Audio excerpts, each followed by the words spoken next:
Guys, ನಮಸ್ಕಾರ ಎಲ್ಲರಿಗೂ. Welcome back to our YouTube channel. So ಇವಾಗ ನಾವು ಮಾಡ್ಯೂಲ್ 3 ನ ಒನ್ ಶಾಟ್ ಅಲ್ಲಿ ಮುಗಿಸೋಣ. ಇದರಲ್ಲಿ ಎಲ್ಲಾ ಇಂಪಾರ್ಟೆಂಟ್ ಕ್ವೆಶನ್ಸ್ ನಾನು ಕವರ್ ಮಾಡಿದ್ದೀನಿ. MQP ಆಗಿರ್ಬೋದು, ಕ್ವೆಶನ್ ಪೇಪರ್ಸ್ ಆಗಿರ್ಬೋದು. ಸೊ ಎಲ್ಲಾನು ಇಂಪಾರ್ಟೆಂಟ್ ಕ್ವೆಶನ್ಸ್ ಅಂತೂ ಕವರ್ ಮಾಡಿದ್ದೀನಿ ಯಾವ್ದ್ರಲ್ಲಿ, ಮಾಡ್ಯೂಲ್ 3 ಅಲ್ಲಿ. ಓಕೆನಾ?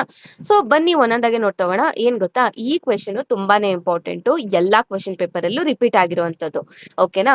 ಈ ಕ್ವೆಶನ್ ಫಿಕ್ಸ್ ಆಗಿರುತ್ತೆ. ಸೊ ಹೆಂಗೆ ಮಾಡ್ಯೂಲ್ 2 ಅಲ್ಲಿ ಫಸ್ಟ್ ಕ್ವೆಶನ್ ಫಿಕ್ಸ್ ಆಗಿತ್ತು, ಇದ್ರಲ್ಲೂ ಅಷ್ಟೇ ಫಸ್ಟ್ ಕ್ವೆಶನ್ ಫಿಕ್ಸ್ ಕ್ವೆಶನ್. ಓಕೆನಾ? ಇದನ್ನ ನೀಟಾಗಿ ಕೇಳಿಸ್ಕೊಳ್ಳಿ. ಆಮೇಲೆ ಇದ್ರ ಜೊತೆ ಕಾಂಬಿನೇಷನ್ ನೆಕ್ಸ್ಟ್ ನಾನು ಹೇಳ್ತಾ ಹೋಗ್ತೀನಲ್ಲ, ಯಾವ್ದಾದ್ರೂ ಬರ್ಬೋದು ಕ್ವೆಶನ್ಸ್. ಓಕೆ, ಇವಾಗ ನೋಡ್ತಾ ಹೋಗೋಣ. ಫಸ್ಟ್ ಗೆ discuss IaaS, PaaS and SaaS cloud service models with at the different service models ಅಂತ ಕೇಳಿದ್ದಾರೆ. ಓಕೆ, ಫಸ್ಟ್ ಗೆ ನಾವು ಈ ಒಂದು ಡಯಾಗ್ರಾಮ್ ನ ಮಾಡಬೇಕು. So PaaS, IaaS, status DB, so ಇಷ್ಟನ್ನು ನೀವು ನೀಟಾಗಿ ಡಯಾಗ್ರಾಮ್ ಮಾಡಬೇಕು. ಓಕೆನಾ? ಡಯಾಗ್ರಾಮ್ ಮಾಡಾದ್ಮೇಲೆ ಸೊ ಇಲ್ಲಿ cloud computing provides services at the different levels based on the users requirement. Users requirement ಪ್ರಕಾರ ಯೂಸರ್ಸ್ ಏನ್ ಬೇಕೋ ಅದ್ರ ಪ್ರಕಾರ ಏನ್ ಮಾಡುತ್ತೆ, ಕ್ಲೌಡ್ ಕಂಪ್ಯೂಟಿಂಗು ಸರ್ವಿಸಸ್ ನ ಪ್ರೊವೈಡ್ ಮಾಡ್ತಾ ಹೋಗುತ್ತೆ at the different levels. So ಅದರಲ್ಲಿ 3 ಮೇಜರ್ ಕ್ಲೌಡ್ ಸರ್ವಿಸ್ ಮಾಡೆಲ್ಸ್ ಬಂದ್ಬಿಟ್ಟು IaaS, PaaS ಮತ್ತೆ SaaS. ಓಕೆನಾ? ಫಸ್ಟ್ ಗೆ ಬಂದ್ಬಿಟ್ಟು ಇನ್ಫ್ರಾಸ್ಟ್ರಕ್ಚರ್ ಆಸ್ ಅ ಸರ್ವಿಸ್ ಅಂದ್ರೆ IaaS. ಸೊ ಇದೊಂದು basic layer of the cloud computing. So it provides a virtualised computing resources such as server, storage devices and networking through the internet. So users can rent these resources whenever required, purchasing without purchasing physical hardware. ಅಂದ್ರೆ ಇದು basic layer ಆಗಿರುತ್ತೆ cloud computing ಅಲ್ಲಿ. ಇದೇನಂದ್ರೆ ಎಲ್ಲಾ computing resources ಅಂದ್ರೆ ಇವಾಗ servers ಆಗಿರ್ಬೋದು, storage device ಆಗಿರ್ಬೋದು, ಅಥವಾ ನೆಟ್ವರ್ಕ್ ಆಗಿರ್ಬೋದು. ಸೊ ಇದನ್ನೆಲ್ಲ ಈ ಕಂಪ್ಯೂಟಿಂಗ್ ರಿಸೋರ್ಸಸ್ನೆಲ್ಲ ಇಂಟರ್ನೆಟ್ ಮುಖಾಂತರ ಕೊಡ್ತಾರೆ. ಓಕೆನಾ? ಸೊ ಇದನ್ನ ನಾವು ರೆಂಟ್ಗೆ ತಗೊಳ್ಬೋದು. ಇನ್ಸ್ಟೆಡ್ ಆಫ್ ಇವಾಗ ನಾವು ಫಿಸಿಕಲ್ ಆಗಿ ನಾವು ಹೋಗಿ ಏನಂತೀರಾ, ಕಂಪ್ಯೂಟಿಂಗ್ ರಿಸೋರ್ಸಸ್ ನ ಅಂದ್ರೆ ಫಿಸಿಕಲ್ ಹಾರ್ಡ್ವೇರ್ ನ ಪರ್ಚೇಸ್ ಮಾಡೋ ಬದಲು ನಾವೇನ್ ಮಾಡ್ಬೋದು, ನಮಗೆ ಎಷ್ಟು ಬೇಕೋ ಅಷ್ಟನ್ನ ರೆಂಟ್ ಅಂದ್ರೆ ಪೇ ಮಾಡ್ಬಿಟ್ಟು ನಾವ್ ಅದನ್ನ ಆ ರಿಸೋರ್ಸಸ್ ಗಳನ್ನ ಯೂಸ್ ಮಾಡ್ಬೋದು. ಓಕೆನಾ? That is IaaS. ಓಕೆ, ಇದರದ್ದು ಕ್ಯಾರೆಕ್ಟರಿಸ್ಟಿಕ್ಸ್ ಏನಪ್ಪಾ ಅಂತ ಅಂದ್ರೆ, ಇದು ಪೇಪರ್ ಯೂಸ್ ಅಂದ್ರೆ ನೀನ್ ಎಷ್ಟು ಪೇ ಮಾಡ್ತೀಯಾ, ನಿನಗೆ ಏನೇನ್ ರಿಸೋರ್ಸಸ್ ಬೇಕು ಅಷ್ಟ್ರ ಮೇಲೆ ನೀನು ಪೇ ಮಾಡ್ಬಿಟ್ಟು ತಗೊಳ್ಬಹುದು. So that is paper use. ಆಮೇಲೆ infrastructure can be scaled easily according to the work load. So work load ಪ್ರಕಾರ ಏನಂತೀರಾ, ಇನ್ಫ್ರಾಸ್ಟ್ರಕ್ಚರ್ ನ ಸ್ಕೇಲ್ ಮಾಡೋದು. ಓಕೆ, ಎಕ್ಸಾಂಪಲ್ಸ್ ಇದ್ರಲ್ಲಿ ಏನ Amazon EC2 ಮತ್ತೆ ಗೂಗಲ್ ಕಂಪ್ಯೂಟ್ ಇಂಜಿನ್ ಮತ್ತೆ ಮೈಕ್ರೋಸಾಫ್ಟ್ ಅಜೋರ್ ಆಗಿರ್ಬೋದು. ಇದು ಅಡ್ವಾಂಟೇಜ್ ಏನಪ್ಪಾ ಅಂದ್ರೆ, ಫಿಸಿಕಲ್ ಹಾರ್ಡ್ವೇರ್ ಮೇಲೆ ಇನ್ವೆಸ್ಟ್ಮೆಂಟ್ ಅನ್ನೋದು ಅಥವಾ ಕಾಸ್ಟ್ ಎಫೆಕ್ಟಿವ್ ಅಂತಾನೆ ಹೇಳ್ಬೋದು, ಅದ್ರ ಮೇಲೆ ಕಡಿಮೆ ಮಾಡುತ್ತೆ. ಓಕೆನಾ?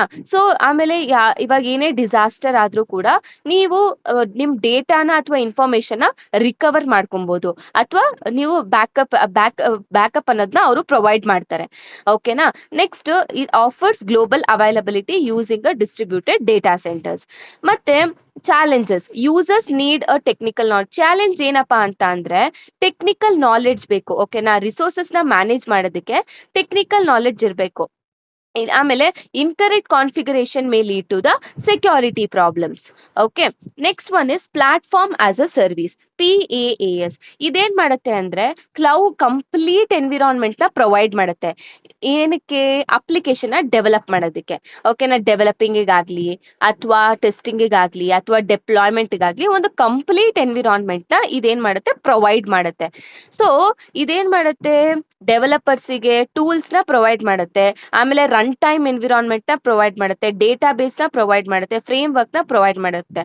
ಒಟ್ನಲ್ಲಿ ಒಂದು ಸಾಫ್ಟ್ವೇರ್ ನ ಡೆವಲಪ್ ಮಾಡೋದಕ್ಕೆ ಏನೇನ್ ಟೂಲ್ಸ್ ಬೇಕು ಅದನ್ನೆಲ್ಲ ಏನ್ ಮಾಡುತ್ತೆ, ಪ್ರೊವೈಡ್ ಮಾಡೋದು ಈ ಪ್ಲಾಟ್ಫಾರ್ಮ್ ಆಸ್ ಅ ಸರ್ವಿಸ್.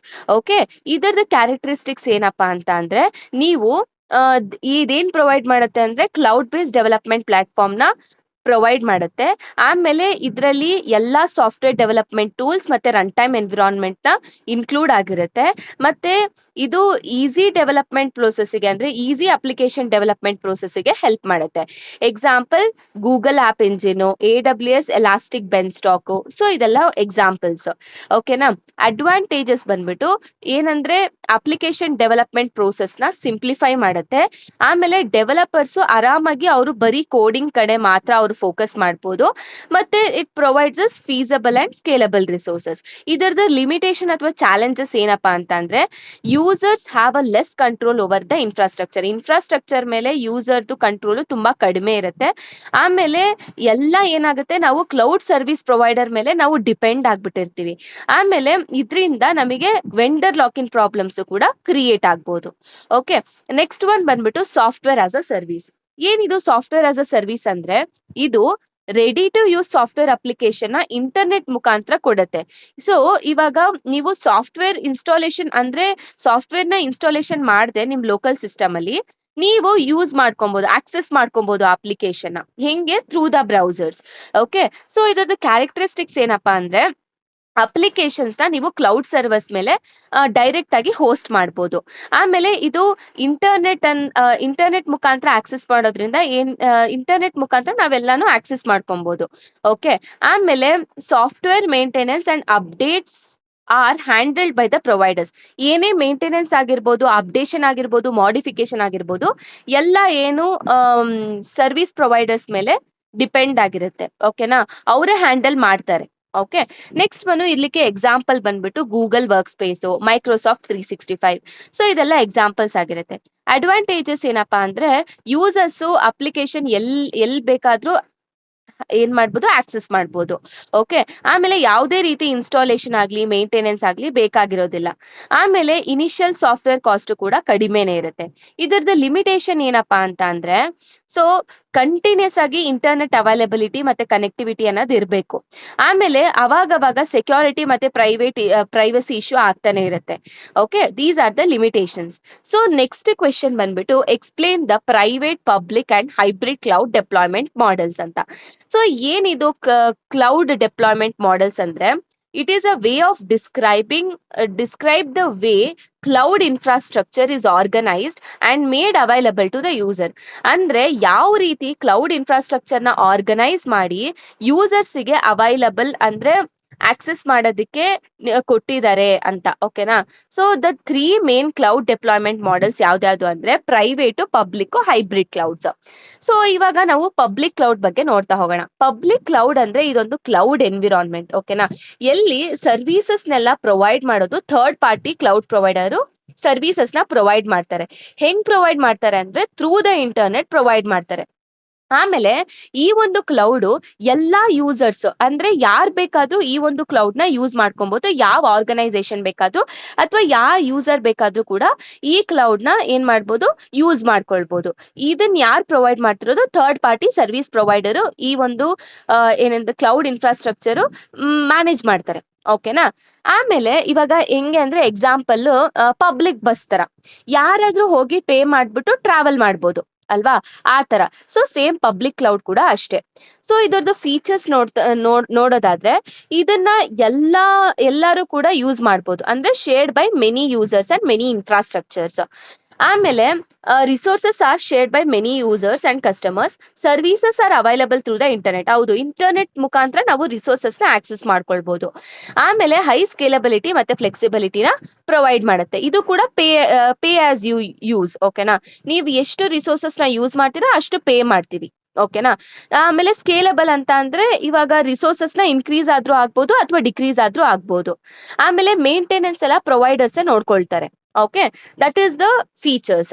ಆಮೇಲೆ ಅಡ್ವಾಂಟೇಜ್ ಏನಂತ ಅಂದ್ರೆ ಲೋ ಕಾಸ್ಟ್, ಆಮೇಲೆ ಆರಾಮಾಗಿ ಯೂಸ್ ಮಾಡ್ಬೋದು, ಆಮೇಲೆ ಸ್ಕೇಲಬಿಲಿಟಿನೂ ಹೈ ಇದೆ, ಆಮೇಲೆ ಹೆಂಗ್ ಬೇಕಾದ್ರೂ ಆಕ್ಸೆಸ್ ಮಾಡ್ಕೋಬಹುದು, ಎಲ್ಲಿ ಬೇಕಾದ್ರೂ ಆಕ್ಸೆಸ್ ಮಾಡ್ಕೊಳ್ಬಹುದು, ಆಮೇಲೆ ಯಾವುದೇ ರೀತಿ ಮೇಂಟೆನೆನ್ಸ್ ಏನ್ ಬೇಕಾಗಿಲ್ಲ. ಓಕೆನಾ, ಎಕ್ಸಾಂಪಲ್ ಪಬ್ಲಿಕ್ ಕ್ಲೌಡ್ಗೆ ನಾವ್ ಏನೇನ್ ಕೊಡ್ಬೋದು ಅಂದ್ರೆ AWS, Microsoft assure, Google cloud, ಇದನ್ನೆಲ್ಲ ಎಕ್ಸಾಂಪಲ್ ಕೊಡ್ಬೋದು. ಸೊ ನೆಕ್ಸ್ಟ್ ಒನ್ ಬಂದ್ಬಿಟ್ಟು ಇದು ಪ್ರೈವೇಟ್ ಕ್ಲೌಡ್. ಈ ಪ್ರೈವೇಟ್ ಕ್ಲೌಡ್ ಬಂದನು ಕೂಡ ಒಂದು ಕ್ಲೌಡ್ ಎನ್ವಿರಾನ್ಮೆಂಟ್. ಬಟ್ ಇದನ್ನ ಒಂದು ಆರ್ಗನೈಸೇಷನ್ ಮಾತ್ರ, ಅಂದ್ರೆ ಇದು ಪರ್ಟಿಕ್ಯುಲರ್ ಆರ್ಗನೈಸೇಷನ್ಸ್ ಮಾತ್ರ ಯೂಸ್ ಮಾಡ್ಬೋದು. ಅಂದ್ರೆ ಇದು ಬರೀ ಸಿಂಗಲ್ ಕಂಪನಿ ಅಥವಾ ಸಿಂಗಲ್ ಆರ್ಗನೈಸೇಷನ್ಗೆ ಅಂತಾನೆ ಇರೋಂತ ಕ್ಲೌಡ್. ಓಕೆನಾ, ಪ್ರೈವೇಟ್ ಕ್ಲೌಡ್ ಅಂದ್ರೆ ಯಾರು ಪಬ್ಲಿಕ್ ತರ ಎಲ್ಲರೂ ಯೂಸ್ ಮಾಡಕ್ಕಾಗಲ್ಲ. ಓಕೆನಾ. ಇವಾಗ ಹೆಂಗೆ ಅಂತ ಅಂದ್ರೆ ನಿಮ್ ಪ್ರೈವೇಟ್ ಕಾರ್ ತರ ಎಕ್ಸಾಂಪಲ್. ಇವಾಗ ನಿಮ್ ಪ್ರೈವೇಟ್ ಕಾರಲ್ಲಿ ನೀವು ಮತ್ತೆ ನಿಮ್ ಫ್ಯಾಮಿಲಿಯವರು ಯೂಸ್ ಮಾಡ್ಬೋದು ಅಷ್ಟೇ. ಬೇರೆ ಯಾರಾದ್ರೂ ಬಂದ್ಬಿಟ್ಟು ನಾನ್ ಬರ್ತೀನಿ ನಿಮ್ ಕಾರಲ್ಲಿ, ನನ್ನೂ ಕರ್ಕೊಂಡು ಹೋಗಿ ನಿಮ್ ಫ್ಯಾಮಿಲಿ ಜೊತೆ ಅಂತ ಬರಕ್ಕಾಗತ್ತಾ? ಇಲ್ಲ. ಸೊ ಅದೇ ರೀತಿ ಪ್ರೈವೇಟ್ ಕ್ಲೌಡ್ ಕೂಡ ಅಷ್ಟೇ. ಓಕೆ, ಇದರದ್ದು ಫೀಚರ್ಸ್ ನೋಡೋದಾದ್ರೆ, ಸೊ ಇದೆ ರಿಸೋರ್ಸಸ್ ಎಲ್ಲ ಒಂದೇ ಆರ್ಗನೈಸೇಷನ್ಗೆ ಡೆಡಿಕೇಟೆಡ್ ಆಗಿರುವಂತದ್ದು. ಆಮೇಲೆ ಬೆಟರ್ ಪ್ರೊಟೆಕ್ಷನ್ ನ ಪ್ರೊವೈಡ್ ಮಾಡುತ್ತೆ. ಓಕೆನಾ. ಆಮೇಲೆ ಆರ್ಗನೈಸೇಷನ್ ಈ ಇನ್ಫ್ರಾಸ್ಟ್ರಕ್ಚರ್ಸ್ನೆಲ್ಲ ಏನ್ ಮಾಡುತ್ತೆ, ಕಂಟ್ರೋಲ್ ಮಾಡುತ್ತೆ. ಓಕೆನಾ. ಆಮೇಲೆ ಸೆನ್ಸಿಟಿವ್ ಡೇಟಾ ಎಲ್ಲ ಸೆಕ್ಯೂರ್ ಆಗಿ ಇರತ್ತೆ. ಓಕೆ. ನೆಕ್ಸ್ಟ್ ಎಕ್ಸಾಂಪಲ್ ಬಂದು VMware, ಆಮೇಲೆ ವಿಸ್ಪಿಯರ್. ಸೊ ಇದೆಲ್ಲ ಎಕ್ಸಾಂಪಲ್ ಆಗುತ್ತೆ. ಅಡ್ವಾಂಟೇಜ್ ಏನಪ್ಪಾ ಅಂತ ಅಂದ್ರೆ ಇದೆಲ್ಲ ತುಂಬಾ ಸೆಕ್ಯೂರಿಟಿ ಪ್ರೊವೈಡ್ ಮಾಡೋದ್ರಿಂದ ಬ್ಯಾಂಕಿಂಗ್ಗೆ ಮತ್ತೆ ಹೆಲ್ತ್ ಕೇರ್ ಸಿಸ್ಟಮ್ ಅಲ್ಲಿ ತುಂಬಾ ಸೂಟಬಲ್ ಆಗಿರುವಂತ ಕ್ಲೌಡ್ ಆಗಿರುತ್ತೆ. ಓಕೆನಾ. ಆಮೇಲೆ ಯಾವುದೇ ರೀತಿ ಏನು ಶೇರಿಂಗ್ ಇರಲ್ಲ ಔಟ್ಸೈಡರ್ ಜೊತೆ, ಯಾವ ಕಾಂಟ್ಯಾಕ್ಟ್ ಇರಲ್ಲ ಔಟ್ಸೈಡರ್ ಜೊತೆ. ಸಿಂಗಲ್ ಆರ್ಗನೈಸೇಷನ್ ಅಥವಾ ಸಿಂಗಲ್ ಕಂಪನಿಗೆ ಅಂತಾನೆ ನೇಮ್ ಆಗಿರುವಂತದ್ದು, ನೇಮ್ ಅಲ್ಲ, ಅದಕ್ಕೆ ಆಗಿ ಡೆಡಿಕೇಟೆಡ್ ಆಗಿರುವಂತ ಕ್ಲೌಡ್ ಅದು. ಓಕೆನಾ. ಸೊ ಇಲ್ಲಿ ಕಂಪನಿ ಕಂಟ್ರೋಲ್ಸ್, ಇಲ್ಲಿ ಹಾರ್ಡ್ವೇರ್ ಮತ್ತೆ ಸಾಫ್ಟ್ವೇರ್ ಎಲ್ಲ ಕಂಪನಿನೇ ಕಂಟ್ರೋಲ್ ಮಾಡುತ್ತೆ. ಓಕೆನಾ. ಕಾನ್ಫಿಡೆನ್ಷಿಯಲ್ ಇನ್ಫಾರ್ಮೇಶನ್ಸ್ ಇದ್ರೆ, ಅಂದ್ರೆ ಸೀಕ್ರೆಟ್ ಇನ್ಫಾರ್ಮೇಶನ್ಸ್ ಇದ್ರೆ ಅದನ್ನೆಲ್ಲ ಚೆನ್ನಾಗಿ ಸೆಕ್ಯೂರ್ ಆಗಿ ಪ್ರೊಟೆಕ್ಟ್ ಮಾಡ್ಬೋದು. ಓಕೆನಾ. So that is an advantage. So disadvantages ಬಂದ್ಬಿಟ್ಟು ಹೈ ಇನ್ಸ್ಟಾಲೇಷನ್ ಮತ್ತೆ maintenance cost, limited scalability compared to the public cloud. ಓಕೆನಾ. ಸೊ ನೆಕ್ಸ್ಟ್ ಬಂದ್ಬಿಟ್ಟು ಹೈಬ್ರಿಡ್ ಕ್ಲೌಡ್. ಹೈಬ್ರಿಡ್ ಕ್ಲೌಡ್ ಅಂದ್ರೆ ಇಟ್ ಈಸ್ ಅ ಕಾಂಬಿನೇಷನ್ ಅಂತಾನೆ ಹೇಳ್ಬೋದು. ಪ್ರೈವೇಟ್ ಕ್ಲೌಡ್ ಮತ್ತೆ ಪಬ್ಲಿಕ್ ಕ್ಲೌಡ್ ಕಾಂಬಿನೇಷನ್ ಬಂದು hybrid cloud. ಓಕೆನಾ. ಇವಾಗ ಏನಾದ್ರೂ ಇನ್ಫಾರ್ಮೇಶನ್ ಕಾನ್ಫಿಡೆನ್ಷಿಯಲ್ ಆಗಿದ್ರೆ ಅಥವಾ ಸೀಕ್ರೆಟ್ ಆಗಿದ್ರೆ ಅದನ್ನ ನೀವು ಪ್ರೈವೇಟ್ ಕ್ಲೌಡ್ ಅಲ್ಲಿ ನೀವು ಸ್ಟೋರ್ ಮಾಡ್ಬೋದು. ಓಕೆನಾ. ಸೊ ಅದಕ್ಕೆ ಪ್ರೈವೇಟ್ ಕ್ಲೌಡ್ ನ ಯೂಸ್ ಮಾಡ್ತೀರಾ. ಸೊ ಜನರಲ್ ಸರ್ವಿಸಸ್ನೆಲ್ಲ ನೀವು ಪಬ್ಲಿಕ್ ಕ್ಲೌಡ್ ಅಲ್ಲಿ ಇದ್ ಮಾಡ್ತೀರಾ. ಓಕೆನಾ, ಪ್ರೊವೈಡ್ ಮಾಡ್ತೀರಾ. ಓಕೆನಾ. ಜನರಲ್ ಸರ್ವಿಸಸ್ಗೆಲ್ಲ ಪಬ್ಲಿಕ್ ಕ್ಲೌಡ್, ಕಾನ್ಫಿಡೆನ್ಷಿಯಲ್ ಇನ್ಫಾರ್ಮೇಶನ್ ಅಥವಾ ಸೆನ್ಸಿಟಿವ್ ಡೇಟಾ ಏನಾದ್ರು ಇದ್ರೆ ಅದಕ್ಕೆ ಪ್ರೈವೇಟ್ ಕ್ಲೌಡ್ ಯೂಸ್ ಮಾಡ್ತಾರೆ ಆರ್ಗನೈಸೇಷನ್. ಓಕೆನಾ. ಎಕ್ಸಾಂಪಲ್ ಇವಾಗ ಏನ್ ಕೊಡ್ಬೋದು ಅಂದ್ರೆ, ಇವಾಗ ಒಂದು ಕ್ಯಾಬ್ ಸರ್ವಿಸ್ ಅಂತಾನೆ ಇಟ್ಕೊಳ್ಳಿ. ಯಾರು ಒಬ್ಬ ಕ್ಯಾಬ್ ಡ್ರೈವರ್ಸ್ ಇರ್ತಾರಲ್ವಾ, ಅವರು ಇವಾಗ ಇನ್ ಕೇಸ್ ಏನಾದ್ರೂ ಎಮರ್ಜೆನ್ಸಿ ಅಂತ ಬಂದ್ರೆ, ಹೈಪರ್ ಎಮರ್ಜೆನ್ಸಿ ಅಂತ ಬಂದ್ರೆ ಅವ್ರ ಫ್ಯಾಮಿಲಿಗೂ ಕೂಡ ಹೆಲ್ಪ್ ಮಾಡ್ತಾರೆ. ಅಂದ್ರೆ ಅವ್ರ ಓನ್ ಫ್ಯಾಮಿಲಿಗೂ ಕೂಡ ಹೆಲ್ಪ್ ಮಾಡ್ತಾರೆ. ಓಕೆನಾ. ಇಲ್ಲ ಅಂತ ಅಂದ್ರೆ ಜನರಲ್ ಆಗಿ ಏನ್ ಮಾಡ್ತೀರಾ, ಕಸ್ಟಮರ್ಸ್ಗೆ ಸರ್ವಿಸ್ ಕೂಡ ಕೊಡ್ತಾರೆ. ಆ ತರ you can take that as an example.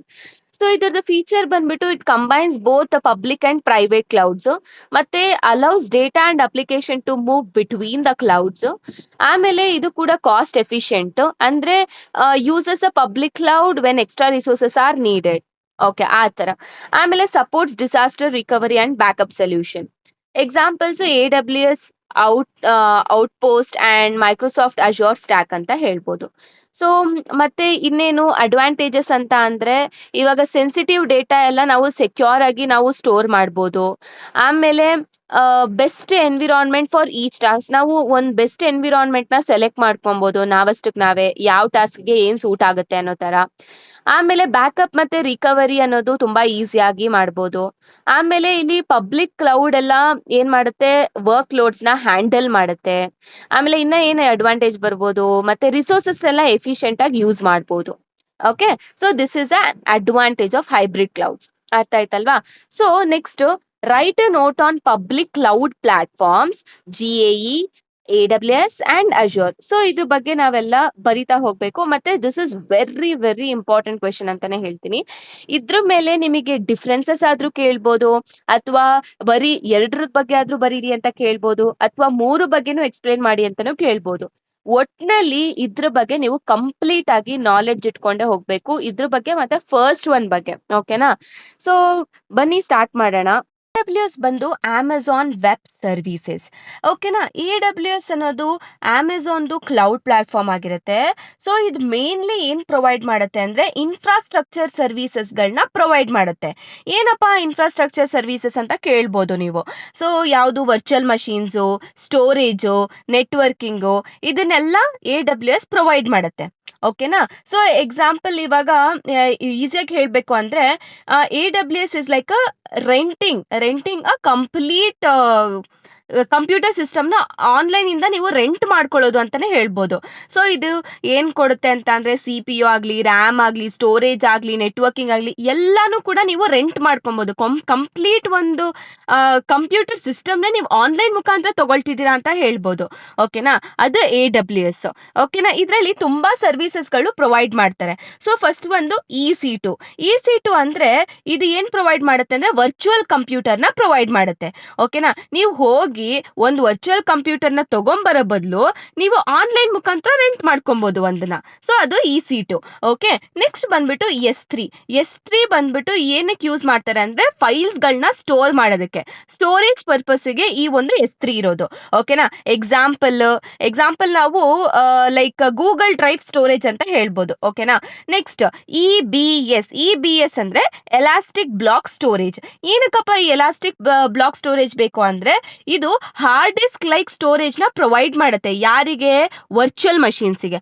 ಓಕೆನಾ, ಅದು EBS ಅಂತ ಅಂದರೆ elastic block storage. Okay, next one is SQS ಬಂದು ಸಿಂಪಲ್ ಕ್ಯೂ ಸರ್ವಿಸ್, ಮತ್ತೆ ಸಿಂಪಲ್ DB ಅಂತ ಅಂದರೆ ಡೇಟಾಬೇಸ್ ಸ್ಟೋರೇಜ್ ಸರ್ವಿಸ್. ಡೇಟಾಬೇಸ್ ಏನಕ್ಕಪ್ಪ? ಸ್ಟೋರೇಜ್ ಸರ್ವಿಸಿಗೆ ಅಂದರೆ ಸ್ಟೋರೇಜ್ಗೋಸ್ಕರ ಯೂಸ್ ಮಾಡ್ಕೊಳ್ಳೋವಂಥದ್ದು.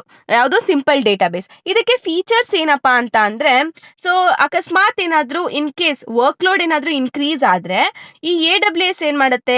ಆಟೋಮೆಟಿಕ್ ಆಗಿ ರಿಸೋರ್ಸಸ್ನ ಆ್ಯಡ್ ಮಾಡುತ್ತೆ. ಓಕೆನಾ, ಆಮೇಲೆ ಇನ್ನು ಫೀಚರ್ಸ್ ಏನು ಬರಿಬೋದು ಅಂತ ಅಂದರೆ ಈ ಟ್ರಾಫಿಕ್ ಏನು ಮಾಡುತ್ತೆ? Gets the distributed automatically. ಅಕಸ್ಮಾತ್ ಏನಾದರೂ ಜಾಸ್ತಿ ವರ್ಕ್ ಲೋಡ್ ಬಂತಪ್ಪ ಅವಾಗ ಏನು ಮಾಡ್ತಾರೆ? ಸೊ ಈ ವರ್ಚುವಲ್ ಮಷೀನ್ಸ್ಗಳ ಮಧ್ಯೆ ಏನಂತೀರ ವರ್ಕ್ಗಳನ್ನ ಡಿವೈಡ್ ಮಾಡಿಬಿಡತ್ತೆ. ಓಕೆನಾ, ಡಿಸ್ಟ್ರಿಬ್ಯೂಟ್ ಮಾಡುತ್ತೆ. ಓಕೆ, ನೆಕ್ಸ್ಟ್ ಮತ್ತೆ ನೀವು ಎಷ್ಟು ಯೂಸ್ ಮಾಡ್ತೀರಾ ಅಷ್ಟನ್ನ ಪೇ ಮಾಡ್ತೀರಾ. Okay, these are the features.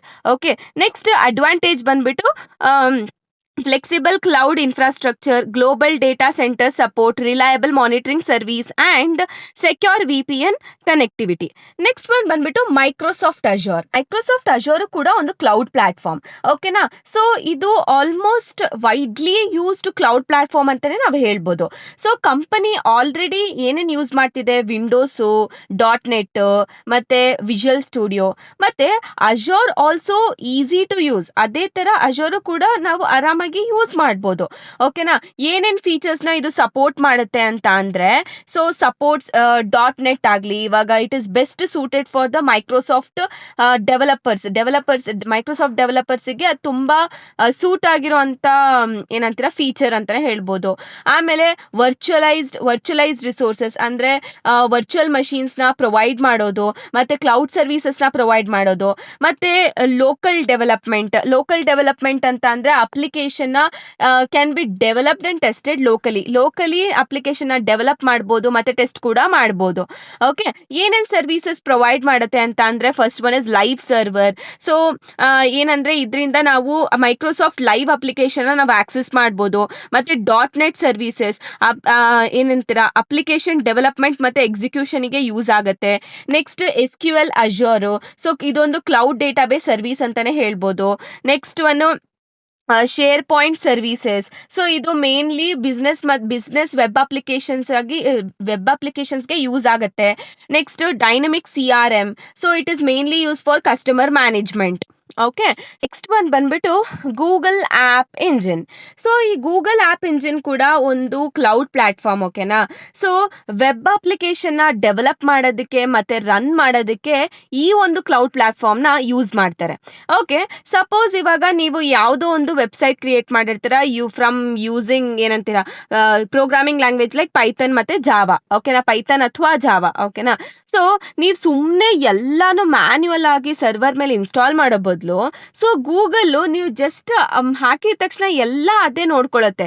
ಓಕೆನಾ, ರನ್ ಮಾಡೋದು, ಮ್ಯಾನೇಜ್ ಮಾಡೋದು, ನಿಮ್ಮ ಅಪ್ಲಿಕೇಶನ್ ಎಲ್ಲ ಅದೇ ನೋಡ್ಕೊಳ್ಳುತ್ತೆ. ಸೊ ಹೆಂಗೆ ಅಂದರೆ ಅದು ನಿಮಗೆ ಒಂದು ಅಪ್ಲಿಕೇಶನ್ನ ಪೈಥನ್ ಅಥವಾ ಜಾವಾ ಪ್ರೋಗ್ರಾಮಿಂಗಲ್ಲಿ ಬರೆಯೋದಕ್ಕೆ ಯೂಸ್ ಮಾಡುತ್ತೆ, ಬಿಲ್ಡ್ ಮಾಡೋದಕ್ಕೆ ಯೂಸ್ ಮಾಡ್ತೀವಿ. ಆಮೇಲೆ ನೆಕ್ಸ್ಟ್ ಇನ್ನೇನು ಸಪೋರ್ಟ್ ಮಾಡುತ್ತೆ ಅಂತ ಅಂದರೆ ಇದು ಇಂಪಾರ್ಟೆಂಟ್ ಫೀಚರ್ಸ್ ಏನೇನು ಅಂತ ಅಂದರೆ ಅಕಸ್ಮಾತ್ ಏನಾದರೂ ನಿಮ್ಮ ಅಪ್ಲಿಕೇಶನ್ಸ್ಗೆ ತುಂಬ ಯೂಸರ್ಸ್ ಬಂದರು, ಸೊ ಸಡನ್ ಆಗಿ ಅದು ಅಂದರೆ ಒಂದೇ ಟೈಮಲ್ಲಿ ತುಂಬ ಜನ ಯೂಸರ್ಸ್ ಯಾವಾಗ ಯೂಸರ್ ಡಿಮ್ಯಾಂಡ್ ಇನ್ಕ್ರೀಸ್ ಆಗುತ್ತೆ ಅಂತ ಗೊತ್ತಾಗೋದಿಲ್ಲ. ಸೊ ಯಾವಾಗ ಆ ಥರ ಬರ್ತಾರೆ ಸೊ ಈ ಗೂಗಲ್ ಏನು ಮಾಡುತ್ತೆ? ಆಟೋಮೆಟಿಕ್ ಆಗಿ ರಿಸೋರ್ಸಸ್ನ ಇನ್ಕ್ರೀಸ್ ಮಾಡುತ್ತೆ. ಆಮೇಲೆ ಲೋಡ್ ಬ್ಯಾಲೆನ್ಸಿಂಗ್ ಅಂತ ಅಂದ್ರೆ ಇವಾಗ ಇನ್ ಕೇಸ್ ಏನಾದ್ರೂ ವರ್ಕ್ ಲೋಡ್ ಜಾಸ್ತಿ ಆಯ್ತು, ಓವರ್ಲೋಡ್ ಆಯ್ತು, ಅವಾಗ ಏನಾಗುತ್ತೆ ಅಂತ ಅಂದ್ರೆ ಸೊ ಆ ವರ್ಕ್ ಎಲ್ಲ ಡಿವೈಡ್ ಆಗತ್ತೆ. ಓಕೆನಾ?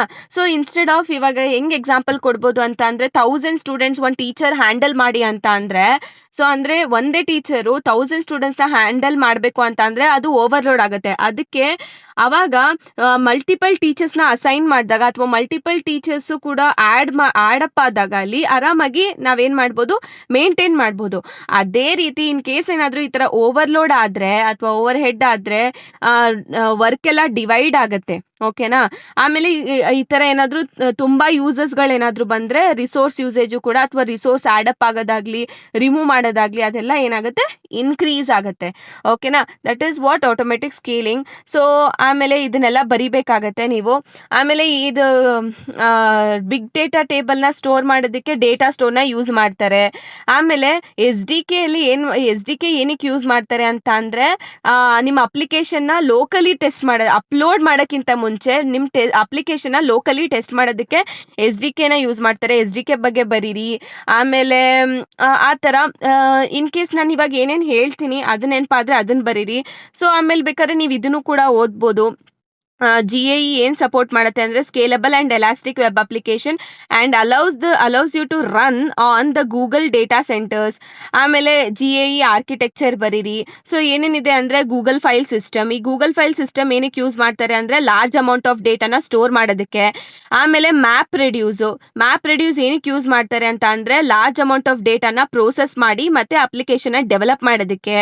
ಮತ್ತೆ ಈ ಬಿಗ್ ಟೇಬಲ್ ಏನಕ್ಕೆ ಯೂಸ್ ಮಾಡ್ತಾರೆ ಅಂತ ಅಂದ್ರೆ ಸೊ ಡೇಟಾನ ಸ್ಟ್ರಕ್ಚರ್ಡ್ ವೇ ಅಲ್ಲಿ ಸ್ಟೋರ್ ಮಾಡೋದಕ್ಕೆ ಬಿಗ್ ಟೇಬಲ್ ನ ಯೂಸ್ ಮಾಡ್ತಾರೆ. ಚಬಿ ಏನಕ್ಕೆ ಯೂಸ್ ಮಾಡ್ತಾರೆ ಅಂತ ಅಂದ್ರೆ ಸಿಂಕ್ರೊನೈಸೇಷನ್ ಇರ್ಲಿ. ಓಕೆನಾ? ಸರ್ವಿಸಸ್ ಗಳ ಮಧ್ಯೆ ಸಿಂಕ್ರೊನೈಸೇಷನ್ ಸರ್ವಿಸಸ್ ಇನ್ ಡಿಸ್ಟ್ರಿಬ್ಯೂಟೆಡ್ ಅಪ್ಲಿಕೇಶನ್ಸ್. ಸೊ ಸಿಂಕ್ರೊನೈಸೇಷನ್ ಬರ್ಲಿ ಅಂತ ಚಬಿ ಯೂಸ್ ಮಾಡ್ತಾರೆ. ಸೊ ಆಮೇಲೆ GAE ಅಪ್ಲಿಕೇಶನ್ಸ್ ನ ಬರೀರಿ. ಸೊ ಇವಾಗ ಜಿಮೇಲ್ ಆಗಿರ್ಬೋದು, ಗೂಗಲ್ ಸರ್ಚ್ ಆಗಿರ್ಬೋದು, ಗೂಗಲ್ ಡಾಕ್ಸ್ ಆಗಿರ್ಬೋದು, ಗೂಗಲ್ ಅರ್ತ್ ಆಗಿರ್ಬೋದು. ಸೊ ಈ ತರ ಸೊ ಅಪ್ಲಿಕೇಶನ್ಸ್ ಬರೀರಿ. Okay? So next one is define cloud computing and list the characteristics. ನಮಗ್ ಗೊತ್ತು ಕ್ಲೌಡ್ ಕಂಪ್ಯೂಟಿಂಗ್ ಅಂದ್ರೆ ಏನಂತ ಆಲ್ರೆಡಿ. ಏನೇನ್ ಕಂಪ್ಯೂಟಿಂಗ್ ರಿಸೋರ್ಸಸ್ ಇರತ್ತೆ ಇವಾಗ ಏನಾಗಿರ್ಬೋದು, ಸ್ಟೋರೇಜ್ ಆಗಿರ್ಬೋದು, CPU ಆಗಿರ್ಬೋದು, ಎಲ್ಲ ಕಂಪ್ಯೂಟಿಂಗ್ ರಿಸೋರ್ಸಸ್ ನ ಇಂಟರ್ನೆಟ್ ಮುಖಾಂತರ ಕೊಡೋದು. That is what cloud computing. ಇದ್ರ ಬಗ್ಗೆ ನಮಗ್ ಗೊತ್ತು. ಸೊ ಯೂಸರ್ಸು ಶೇರ್ಡ್ ರಿಸೋರ್ಸಸ್ ನ ಯಾವಾಗಾದ್ರೂ ಎಲ್ಲಾದ್ರೂ ಇಂಟರ್ನೆಟ್ ಮುಖಾಂತರ ಆಕ್ಸೆಸ್ ಮಾಡ್ಬೋದು. ಸೊ ಸುಮ್ನೆ ಏನಂತೀರಾ ಎಕ್ಸ್ಪೆನ್ಸಿವ್ ಹಾರ್ಡ್ವೇರ್ ನ ಬೈ ಮಾಡೋ ಬದಲು ಸೊ ಈ ತರ ನೀವು ಇಂಟರ್ನೆಟ್ ಮುಖಾಂತರ ರೆಂಟ್ ಮುಖಾಂತರ ನೀವು ಆನ್ಲೈನ್ ಅಲ್ಲಿ ತಗೋಬಹುದು. ಓಕೆನಾ? ಸೊ ನೀವ್ ಎಷ್ಟು ರಿಸೋರ್ಸಸ್ ಯೂಸ್ ಮಾಡ್ತೀರಾ ಅಷ್ಟನ್ನ ನೀವು ಪೇ ಮಾಡ್ತೀರಾ. ಓಕೆನಾ? ಸರ್ವಿಸ್ ಪ್ರೊವೈಡರ್ಸ್ಗೆ. ಅರ್ಥ ಆಯ್ತಲ್ವಾ? So that is what cloud computing. So cloud computing is a computing ಪ್ಯಾರಾಡಿಗಮ್ in which the resources are delivered through the large data centers or the servers from in the through the internet. So it allows the user to access the shared computing resources at any time and anywhere using connected. ಅರ್ಥ ಆಯ್ತಲ್ವಾ? So next what is the characteristics first one ಏನಂದ್ರೆ dynamic memory allocation. Dynamic memory allocation ಬಗ್ಗೆ ನಾನು ತುಂಬಾ ಸತಿ ಹೇಳಿದ್ದೀನಿ. So users need ಪ್ರಕಾರ ರಿಸೋರ್ಸಸ್ಗಳನ್ನ ಕೊಡೋದು. ಡೈನಮಿಕ್ ರಿಸೋರ್ಸ್ ಅಂದ್ರೆ ಇವಾಗ ಹೇಳಕ್ಕಾಗಲ್ಲ ಯಾವಾಗ ನಂಬರ್ಸ್ ಆಫ್ ಯೂಸರ್ಸ್ ಇನ್ಕ್ರೀಸ್ ಆಗ್ತಾರೆ ಡಿಕ್ರೀಸ್ ಆಗ್ತಾರೆ ಅಂತ. ಸೊ ಅಕಸ್ಮಾತ್ ಏನಾದ್ರೂ ನಂಬರ್ಸ್ ಆಫ್ ಯೂಸರ್ಸ್ ಇನ್ಕ್ರೀಸ್ ಆದ್ರೆ ಎಕ್ಸ್ಟ್ರಾ ರಿಸೋರ್ಸಸ್ ನ ಆಡ್ ಮಾಡುತ್ತೆ ಆಟೋಮೆಟಿಕ್ ಆಗಿ. ಇನ್ ಕೇಸ್ ಏನಾದ್ರೂ ನಂಬರ್ ಆಫ್ ಯೂಸರ್ಸ್ ಡಿಕ್ರೀಸ್ ಆದ್ರೆ ಏನ್ ಮಾಡುತ್ತೆ, ರಿಸೋರ್ಸಸ್ ನ ಸ್ವಲ್ಪ ಮಾತ್ರ ಕೊಡುತ್ತೆ, ಮಿಕ್ಕಿದ್ದು ಅದಷ್ಟಕ್ಕದೇ ಏನಾಗುತ್ತೆ ಡಿಅಲೋಕೇಟ್ ಆಗುತ್ತೆ. ಓಕೆನಾ? So that is what dynamic resource allocation. So based on the user demand allocating the resources. Okay? So next one is shared resource access. Shared resource access ಅಂದ್ರೆ so cloud users can share the computing resources and access the service from anywhere and at any time through the internet. ಅಂದ್ರೆ cloud users ಯಾವಾಗಾದ್ರೂ ಕೂಡ services ನೀವು ತಗೊಳ್ಬಹುದು at anywhere at any time. ಯಾವಾಗಾದ್ರೂ ಆಗ್ಲಿ ಅಥವಾ ಎಲ್ಲಾದ್ರೂ ಆಗ್ಲಿ ಇಂಟರ್ನೆಟ್ ಮುಖಾಂತರ ನೀವೇನ್ ಮಾಡ್ಬೋದು, ಶೇರ್ಡ್ ಕಂಪ್ಯೂಟಿಂಗ್ ರಿಸೋರ್ಸಸ್ ನ ನೀವು ಶೇರ್ ಮಾಡ್ಬೋದು. ಕಂಪ್ಯೂಟಿಂಗ್ ರಿಸೋರ್ಸಸ್ ನ ಅಥವಾ ಸರ್ವಿಸಸ್ ನ ಆಕ್ಸೆಸ್ ಕೂಡ ಮಾಡ್ಕೊಳ್ಬಹುದು. Okay? Next one is virtualisation Technology. Virtualization technology used in the cloud computing to improve the resource utilization, flexibility and application performance. ಅಂದ್ರೆ ಇವಾಗ one physical computer multiple virtual computers ತರ act ಮಾಡ್ಬೋದು. ಓಕೆನಾ, act ಆಗತ್ತೆ. So ಅದರಿಂದ ನಮಗೆ resource ಕೂಡ ನೀಟಾಗಿ ಯುಟಿಲೈಸ್ ಆಗತ್ತೆ. ಇದರಿಂದ ಪರ್ಫಾರ್ಮೆನ್ಸ್ ಕೂಡ ಇನ್ಕ್ರೀಸ್ ಆಗತ್ತೆ. Okay, next one is elastic computing resources. Elastic computing resources ಅಂತ ಅಂದ್ರೆ ರಿಸೋರ್ಸಸ್ ನ ಇನ್ಕ್ರೀಸ್ ಆದ್ರೂ ಮಾಡ್ಬೋದು, ಡಿಕ್ರೀಸ್ ಆದ್ರೂ ಮಾಡ್ಬೋದು, ಯಾವಾಗಾದ್ರೂ. ಓಕೆನಾ, based on the user demand. Next pay per use model. ಅಂದ್ರೆ ನೀವ್ ಎಷ್ಟು ಯೂಸ್ ಮಾಡ್ತೀರಾ ಅಷ್ಟನ್ನ ಪೇ ಮಾಡೋದು. Okay, that is what pay as you go model. Okay, next one is scalability. Scalability ಅಂತ ಅಂದ್ರೆ ಈ ಕ್ಲೌಡ್ ಸಿಸ್ಟಮ್ ಎಷ್ಟೇ ನಂಬರ್ ಆಫ್ ಯೂಸರ್ಸ್ ಬಂದ್ರು ಕೂಡ ಹ್ಯಾಂಡಲ್ ಮಾಡುತ್ತೆ. ಓಕೆನಾ, ದಟ್ ಈಸ್ ವಾಟ್ ಸ್ಕೇಲಬಿಲಿಟಿ. ಅಂದ್ರೆ cloud platform can extended their performance and services when number of users increases. So ಯಾವಾಗ ನಂಬರ್ ಆಫ್ ಯೂಸರ್ಸ್ ಇನ್ಕ್ರೀಸ್ ಆಗ್ತಾರೆ ಅವಾಗ ಪರ್ಫಾರ್ಮೆನ್ಸ್ ಕೂಡ ಜಾಸ್ತಿ ಆಗತ್ತೆ ಮತ್ತೆ ಸರ್ವಿಸಸ್ ಕೂಡ ಎಕ್ಸ್ಟೆಂಡ್ ಆಗತ್ತೆ. Okay, next one is high throughput support. So cloud computing can support different applications at the same time with the high efficiency. ಅಂದ್ರೆ ಇವಾಗ ಕ್ಲೌಡ್ ತುಂಬಾ ಅಪ್ಲಿಕೇಶನ್ಸ್ ನ ರನ್ ಮಾಡ್ಬೋದು. ಓಕೆನಾ, ಎಫಿಷಿಯಂಟ್ ಆಗಿ ರನ್ ಮಾಡ್ಬೋದು ಅಟ್ ದ ಸೇಮ್ ಟೈಮ್. ಅದನ್ನ high throughput computing ಅಂತ ಹೇಳ್ತೀವಿ.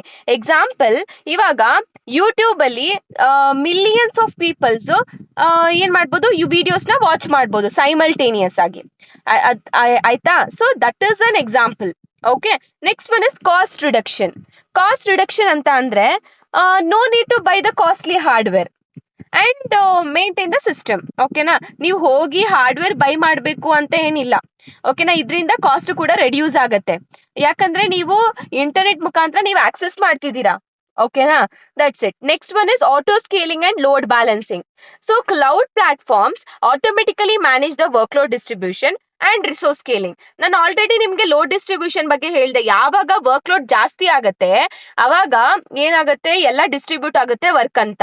ಸೊ ಆ ತರ ಎಫಿಷಿಯಂಟ್ ಆಗಿ ಮ್ಯಾನೇಜ್ ಮಾಡುತ್ತೆ. Service oriented nature.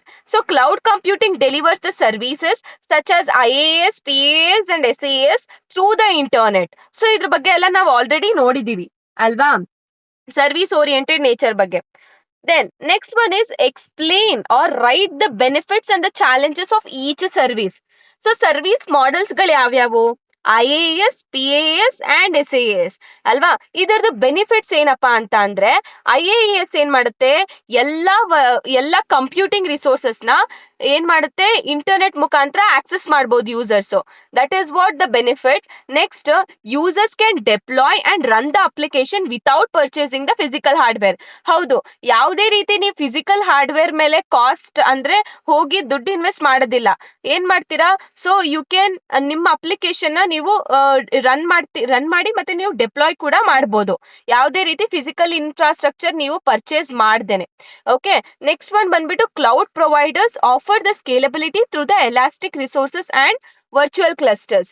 So cloud providers ಏನ್ ಮಾಡ್ತಾರೆ, ಸ್ಕೇಲಬಿಲಿಟಿನ ಆಫರ್ ಮಾಡ್ತಾರೆ through the elastic resources and virtual clusters. ಅಂದ್ರೆ ನಾವೇನ್ ಹೇಳ್ಬೋದು ಅಂತ ಅಂದ್ರೆ ರಿಸೋರ್ಸಸ್ ಇನ್ಕ್ರೀಸ್ ಆದ್ರೂ ಆಗ್ಬೋದು, ಡಿಕ್ರೀಸ್ ಆದ್ರೂ ಆಗ್ಬೋದು ಡಿಮ್ಯಾಂಡ್ ಪ್ರಕಾರ. ನೆಕ್ಸ್ಟ್ ಒನ್ ಬಂದ್ಬಿಟ್ಟು auto scaling and load balancing. So cloud ಏನ್ ಮಾಡುತ್ತೆ, ಆಟೋಮೆಟಿಕ್ ಆಗಿ ವರ್ಕ್ ಲೋಡ್ ನ ಮತ್ತೆ ಟ್ರಾಫಿಕ್ ನ ಮ್ಯಾನೇಜ್ ಮಾಡುತ್ತೆ. ಓಕೆ, ನೆಕ್ಸ್ಟ್ ಒನ್ ಬಂದ್ಬಿಟ್ಟು ವರ್ಚುವಲೈಸೇಷನ್ ಸಪೋರ್ಟ್. ಸೊ ಒಂದೇ ಫಿಸಿಕಲ್ ಮಷೀನ್ ಏನ್ ಮಾಡ್ಬೋದು, ಮಲ್ಟಿಪಲ್ ವರ್ಚುವಲ್ ಮಷೀನ್ಸ್ ನ ರನ್ ಮಾಡ್ಬೋದು. So that is what virtualisation support. Next one ಬಂದ್ಬಿಟ್ಟು ಇಲ್ಲಿ ಚಾಲೆಂಜಸ್ ಏನಪ್ಪಾ ಅಂತ ಅಂದ್ರೆ, ಸೊ ಯೂಸರ್ ಡಿಮಾಂಡ್ ಫ್ರೀಕ್ವೆಂಟ್ ಆಗಿ ಚೇಂಜ್ ಆಗ್ತಾನೆ ಇರತ್ತೆ ಅಲ್ವಾ. ಸಮ್ ಟೈಮ್ಸ್ ಜಾಸ್ತಿ ಯೂಸರ್ಸ್ ಬರ್ತಾರೆ, ಸಡನ್ ಆಗಿ ಒಂದ್ಸರಿ ತುಂಬಾ ಕಡಿಮೆ ಆಗೋಗ್ತಾರೆ. ಈ ತರ ಚಾಲೆಂಜ್ ಅಥವಾ ಈ ತರ ಒಂದು ಪ್ರಾಬ್ಲಮ್ ಇರುತ್ತೆ ಅಲ್ವಾ. ಆಮೇಲೆ ಏನಾದ್ರೂ ಒಂದು ಸರ್ವರ್ ಫೇಲ್ ಆದ್ರೂ ಕೂಡ ಸರ್ವಿಸಸ್ ಟೆಂಪರರಿಯಾಗಿ ಸ್ಟಾಪ್ ಆಗ್ಬೋದು. ಓಕೆ, ಅದು ಒಂದು ಚಾಲೆಂಜು. ನೆಕ್ಸ್ಟ್ SLA ಅಂತ ಅಂದ್ರೆ ಸರ್ವಿಸ್ ಲೆವೆಲ್ ಅಗ್ರಿಮೆಂಟ್ ಅಂತ. ಸೊ ಈ ಒಂದು ಅಗ್ರಿಮೆಂಟು ಏನಕ್ಕೆ ಈ ಒಂದು ಅಗ್ರಿಮೆಂಟ್ ಅಂದ್ರೆ ಇದೊಂದು ಪ್ರೊವೈಡರ್ ಮತ್ತೆ ಕಸ್ಟಮರ್ ಮಧ್ಯೆ ಇರುವಂತ ಅಗ್ರಿಮೆಂಟ್. ಇದನ್ನ ನಾವು SLA ಅಗ್ರಿಮೆಂಟ್ ಅಂದ್ರೆ SLA ಅಂತ ಕರಿತೀವಿ. ಓಕೆನಾ. ಏನಿರುತ್ತೆ ಈ ಅಗ್ರಿಮೆಂಟ್ ಅಲ್ಲಿ ಅಂತ ಅಂದ್ರೆ ಸರ್ವಿಸ್ ಕ್ವಾಲಿಟಿ ಬಗ್ಗೆ, ಅಪ್ ಟೈಮ್ ಬಗ್ಗೆ, ಪರ್ಫಾರ್ಮೆನ್ಸ್ ಬಗ್ಗೆ, ಇದ್ರ ಬಗ್ಗೆ ಎಲ್ಲ ಅಗ್ರಿಮೆಂಟ್ ಇರುತ್ತೆ. ಓಕೆ, ಸಾರಿ, ಇದ್ರ ಬಗ್ಗೆ ಎಲ್ಲ ಏನಿರುತ್ತೆ ಇನ್ಫಾರ್ಮೇಶನ್ ಇರುತ್ತೆ. ಸೊ ಅದಕ್ಕೆ ಪ್ರೊವೈಡರ್ ಆಗ್ಲಿ ಅಥವಾ ಕಸ್ಟಮರ್ಸ್ ಆಗ್ಲಿ ಇಬ್ರು ಒಪ್ಕೊಳ್ಬೇಕು. ಆ ಒಂದು ಅಗ್ರಿಮೆಂಟ್ ನ ನಾವು SLA ಅಂತ ಕರಿತೀವಿ. ನೆಕ್ಸ್ಟ್ ಒನ್ ಬಂದ್ಬಿಟ್ಟು ಇವಾಗ ಇನ್ಸ್ಟಾಲ್ ಮಾಡೋದಾಗಿರ್ಬೋದು, ಮೂವ್ ಮಾಡೋದಾಗಿರ್ಬೋದು, ಅಥವಾ ರಿಕವರ್ ಮಾಡೋದಾಗಿರ್ಬೋದು ವರ್ಚುವಲ್ ಮಷಿನ್ಸ್ ನ, ಇದು ತುಂಬಾನೇ ಸ್ವಲ್ಪ ಡಿಫಿಕಲ್ಟ್ ಅಂತಾನೆ ಹೇಳ್ಬೋದು. ಓಕೆನಾ. So these are the challenges. Next PaaS ಅಂತ ಅಂದ್ರೆ platform as a service. So ಈ ಪ್ಲಾಟ್ಫಾರ್ಮ್ ಆಸ್ ಅ ಸರ್ವಿಸ್ ಏನ್ ಮಾಡುತ್ತೆ ಅಂದ್ರೆ ಇದೊಂದು ಅಪ್ಲಿಕೇಶನ್ ಡೆವಲಪ್ಮೆಂಟ್ ಗೆ ಒಂದು ಪ್ಲಾಟ್ಫಾರ್ಮ್ ನ ಪ್ರೊವೈಡ್ ಮಾಡುತ್ತೆ. ಓಕೆನಾ. ಸೊ ಇಲ್ಲಿ ಡೆವಲಪರ್ಸ್ ಕ್ರಿಯೇಟ್ ಮಾಡ್ಬೋದು, ಅಪ್ಲಿಕೇಶನ್ಸ್ ನ ಟೆಸ್ಟ್ ಮಾಡ್ಬೋದು, ಯಾವುದೇ ರೀತಿ ಹಾರ್ಡ್ವೇರ್ ನ ಮ್ಯಾನೇಜ್ ಮಾಡ್ದೇನೆ. ಸೊ ಡೆವಲಪರ್ಸ್ ಕ್ರಿಯೇಟ್ ಮಾಡಿ ಟೆಸ್ಟ್ ಮಾಡ್ಬೋದು ತಮ್ಮ ಅಪ್ಲಿಕೇಶನ್ಸ್ ನ. ಎಕ್ಸಾಂಪಲ್ಸ್ ನಾನು ಕೊಟ್ಟಿದ್ದೀನಿ, ಗೂಗಲ್ ಆಪ್ ಎಂಜಿನ್ ಅಂತ. ಸೊ ಇದ್ರದ್ದು ಬೆನಿಫಿಟ್ಸ್ ಏನಪ್ಪಾ ಅಂತ ಅಂದ್ರೆ ಡೆವಲಪರ್ಸ್ ಈಸಿಯಾಗಿ ಏನ್ ಮಾಡ್ಬೋದು, ಅಪ್ಲಿಕೇಶನ್ ನ ಬಿಲ್ಡ್ ಮಾಡಿ ಡೆಪ್ಲಾಯ್ ಮಾಡ್ಬೋದು. ಆಮೇಲೆ ಇದು ಮಲ್ಟಿಪಲ್ ಲ್ಯಾಂಗ್ವೇಜಸ್ ನ ಸಪೋರ್ಟ್ ಮಾಡುತ್ತೆ. ಜಾವಾ ಆಗಿರ್ಬೋದು, ಪೈಥನ್ ಆಗಿರ್ಬೋದು, .NET ಆಗಿರ್ಬೋದು, ಈ ತರ ಮಲ್ಟಿಪಲ್ ಲ್ಯಾಂಗ್ವೇಜಸ್ ಏನ್ ಮಾಡುತ್ತೆ PaaS ಸಪೋರ್ಟ್ ಮಾಡುತ್ತೆ. ಆಮೇಲೆ ಇದು ಮೇನ್ ಆಗಿ ಕೋಡಿಂಗ್ ಮೇಲೆ ಫೋಕಸ್ ಮಾಡ್ಬೇಕಷ್ಟೇ ಯೂಸರ್ಸ್. ಸೊ ಹೆಂಗೆ ಸರ್ವಿಸ್ ಮ್ಯಾನೇಜ್ ಮಾಡೋದು ಅದ್ರ ಬಗ್ಗೆ ಎಂತ ತಲೆ ಕೆಡ್ಸ್ಕೊಳ್ಳೋದು ಬೇಡ, ಒಟ್ಟಿನಲ್ಲಿ ಕೋಡಿಂಗ್ ಮೇಲೆ ಫೋಕಸ್ ಮಾಡಿದ್ರೆ ಸಾಕು. ಸೊ ನೆಕ್ಸ್ಟ್ ಮತ್ತೆ ಇನ್ನೊಂದು ಏನ್ ಹೇಳ್ತಿದ್ದಾರೆ ಅಂತ ಅಂದ್ರೆ ತುಂಬಾ ಡೆವಲಪರ್ಸ್ ಏನ್ ಮಾಡ್ಬೋದು, ಟುಗೆದರ್ ಅಂದ್ರೆ ಒಟ್ಟಿಗೆ ವರ್ಕ್ ಮಾಡ್ಬೋದು. ಓಕೆನಾ. ಆಮೇಲೆ ಇಲ್ಲೆಲ್ಲ ಟೀಮ್ ಪ್ರಾಜೆಕ್ಟ್ಸ್ ಎಲ್ಲ ಈಸಿ ಆಗತ್ತೆ. ಓಕೆನಾ, ಬಿಕಮ್ಸ್ ಈಸಿಯರ್. ಆಮೇಲೆ ಇಲ್ಲಿ ಅಪ್ಲಿಕೇಶನ್ಸ್ ಈಸಿಯಾಗಿ ಗ್ರೋ ಆಗುತ್ತೆ ಮತ್ತೆ ಯಾವಾಗ್ಲೂ ಸೆಕ್ಯೂರ್ ಆಗಿರುತ್ತೆ. ಓಕೆನಾ. ನೆಕ್ಸ್ಟ್ ಚಾಲೆಂಜಸ್ ಬಂದ್ಬಿಟ್ಟು ಫಸ್ಟಿಗೆ ಏನಪ್ಪಾ ಅಂತಂದ್ರೆ ಇವಾಗ ಡಿಫ್ರೆಂಟ್ ಕ್ಲೌಡ್ ಸಿಸ್ಟಮ್ ಏನಾಗಿರುತ್ತೆ, ನೀಟಾಗಿ ಕನೆಕ್ಟ್ ಆಗಿರೋದಿಲ್ಲ.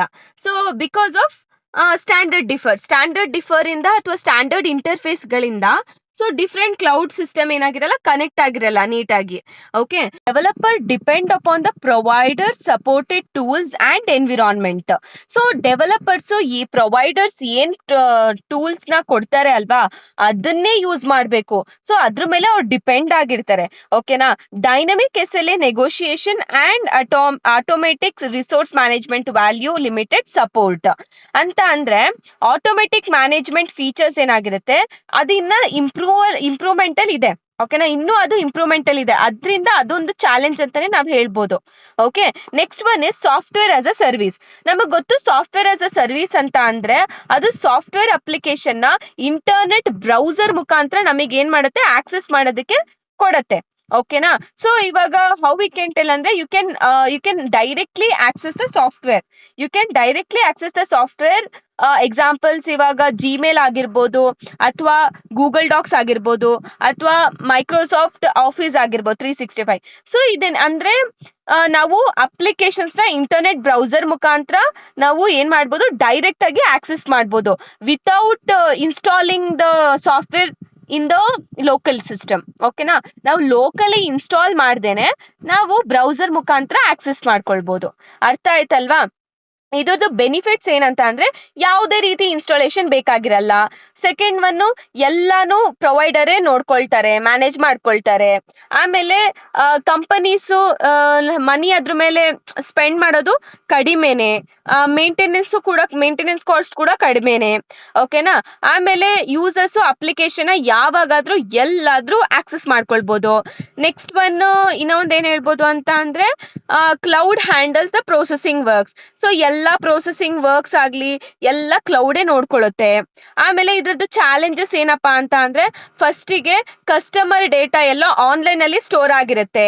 ಆಮೇಲೆ ಏನಾದ್ರೂ ಅಂದ್ರೆ ಕಸ್ಟಮರ್ ಏನಾದ್ರೂ ಕ್ಲೌಡ್ ಏನಾದ್ರೂ ಫೇಲ್ ಆಗೋದ್ರೆ ಡೇಟಾ ಲೀಕ್ ಆಗುವಂತ ಚಾನ್ಸಸ್ ಇರುತ್ತೆ ಅಲ್ವಾ. ನೆಕ್ಸ್ಟ್ ಇನ್ನೊಂದ್ ಏನ್ ಹೇಳ್ಬೋದು ಅಂದ್ರೆ system should support many user simultaneously.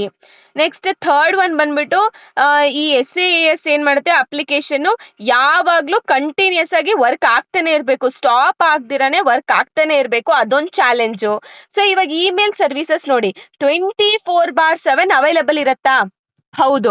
So that is what availability ಅನ್ನೋದು ಕಂಟಿನ್ಯೂಸ್ ಆಗಿರ್ಬೇಕು, ಯಾವುದೇ ರೀತಿ ಸ್ಟಾಪ್ ಆಗಂಗಿಲ್ಲ. So that is what. So ಅರ್ಥ ಆಯ್ತಲ್ವಾ?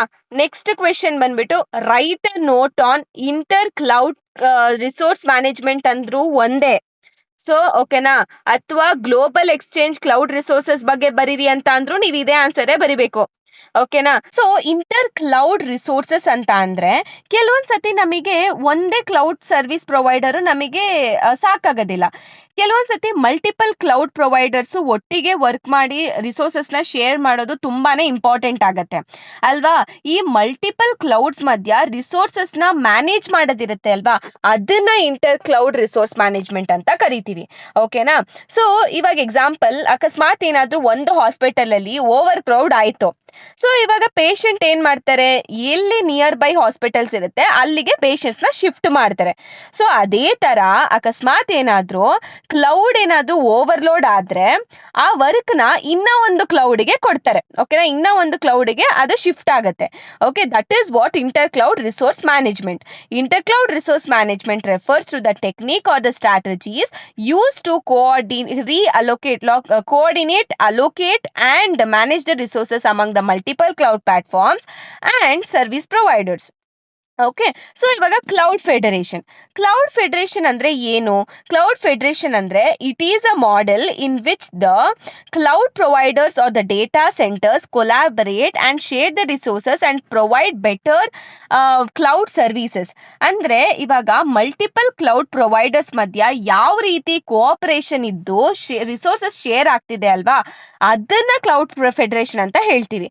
ಓಕೆ, ಮಲ್ಟಿ ಕ್ಲೌಡ್ ಸ್ಟ್ರಾಟಜೀಸ್ ಅಂದ್ರೆ refers to the usage of resources from multiple cloud providers to avoid the vendor dependency and improve reliability.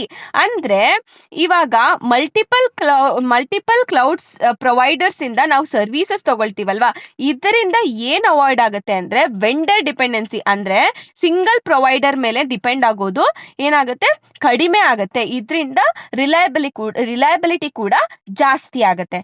So ಇದರದ್ದು benefits ಏನಪ್ಪಾ ಅಂತ ಅಂದ್ರೆ, ಸೊ ರೆಡ್ಯೂಸಸ್ ವೆಂಡರ್ ಡಿಪೆಂಡೆನ್ಸಿ, ಅಂದ್ರೆ users ಒಬ್ಬರ ಮೇಲೆ ಡಿಪೆಂಡ್ ಆಗಿರಲ್ಲ, ಒಂದೇ ಕ್ಲೌಡ್ ಪ್ರೊವೈಡರ್ ಮೇಲೆ ಡಿಪೆಂಡ್ ಆಗಿರಲ್ಲ, ಅದೊಂದು. Next improve reliability and availability, ಅಂದ್ರೆ ಅಕಸ್ಮಾತ್ ಏನಾದ್ರು ಒಂದು ಕ್ಲೌಡ್ ಫೇಲ್ ಆದ್ರೂ ಕೂಡ ಇನ್ನ ಒಂದು ಕ್ಲೌಡ್ ಏನ್ ಮಾಡುತ್ತೆ, ಆ ಸರ್ವಿಸ್ ನ ಕಂಟಿನ್ಯೂ ಮಾಡುತ್ತೆ. ಓಕೆನಾ.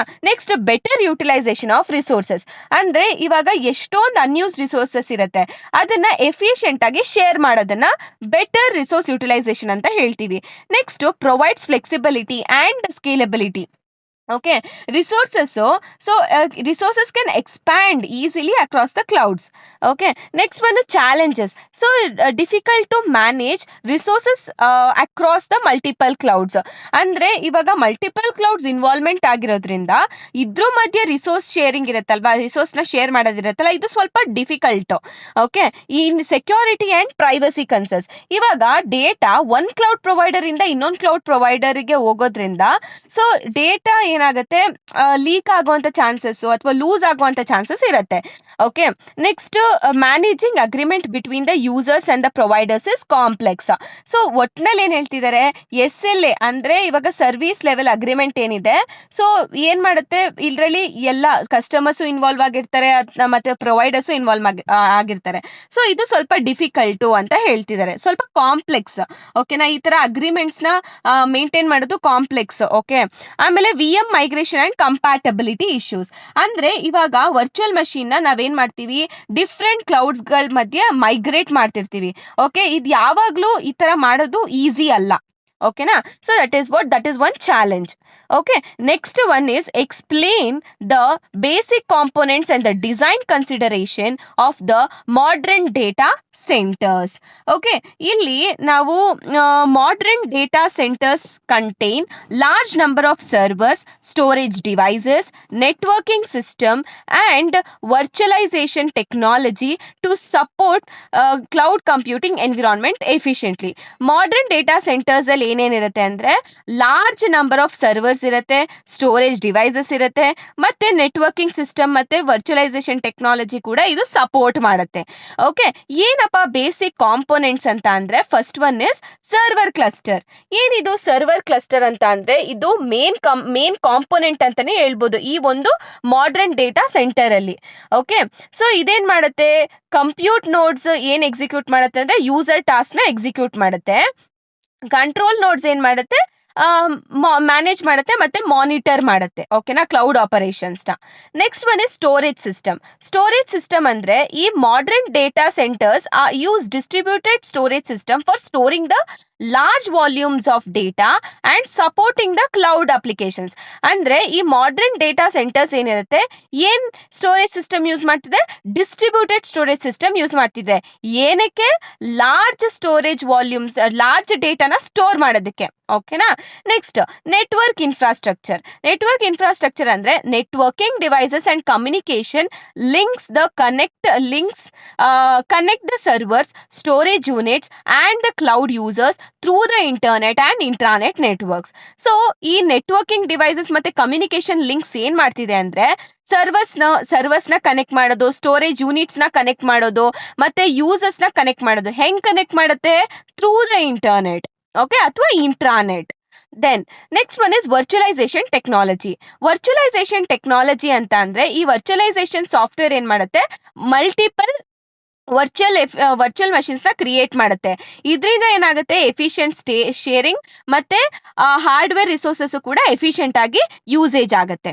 Okay, next one is provisioning and monitoring tools.